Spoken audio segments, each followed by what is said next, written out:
જંગલમાં પશુ પક્ષીઓની સભા મળી હતી. શિયાળ મંત્રી હતું, યમરાજા પણ હાજર હતા અને એમાં પોપટ ઝાડની ડાળી પર બેઠો હતો. યમરાજા વારે વારે એ પોપટની સામું જોતા હતા તો પોપટને ડર લાગ્યો, એટલે એણે શિયાળને કહ્યું કે આ ધર્મરાજા વારે વારે મારી સામું કેમ જોવે છે? એટલે ત્યાંથી ઉડીને દૂર જતો રહે છે.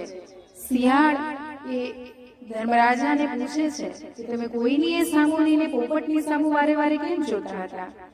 ત્યારે ધર્મરાજા કહે છે કે હું એ જોતો હતો કે પોપટ આ સમયે જંગલમાં ઝાડની ડાળી પર શું કરે છે?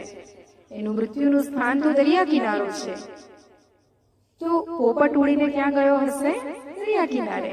કહેવાનો ભાવ કે જ્યારે જેનો સમય થાય, જ્યારે જે સ્થાન ઉપર ધરતી માતા એને ખોળે લેવા માંગતી હોય આત્માને, ત્યારે ઓટોમેટિક એ આત્મા ત્યાં પહોંચી જાય. પરિસ્થિતિઓનું નિર્માણ જ એવું થાય, સરકમસ્ટાન્સીસ જ એવા ક્રિએટ થાય કે ઓટોમેટિક એ વ્યક્તિ ત્યાં પહોંચી જાય. એટલે આપણે કહીએ કોઈ દિવસ ત્યાં જાય નહીં ને આજે ગયા અને આવું થયું.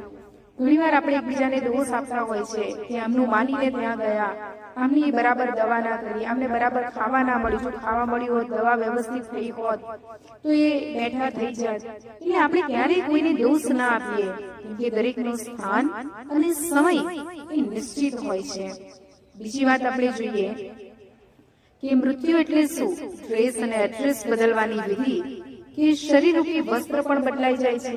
એ આત્મા આ જન્મ મરણનું ચક્ર ચાલે છે, તો જ્યાં એના અન્નજળનો હિસાબ હશે ત્યાં એ આત્મા એ જન્મ લેશે. તો એની આગળની યાત્રા માટે આપણે એમને ખૂબ શુભકામના આપીએ અને હૃદયના આશીર્વાદથી આત્માને વિદાય આપીએ.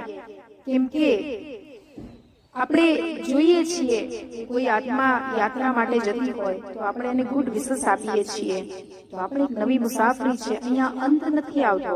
એટલે આપણે રડીને કે દુઃખી થઈને એને વિદાય ન આપીએ.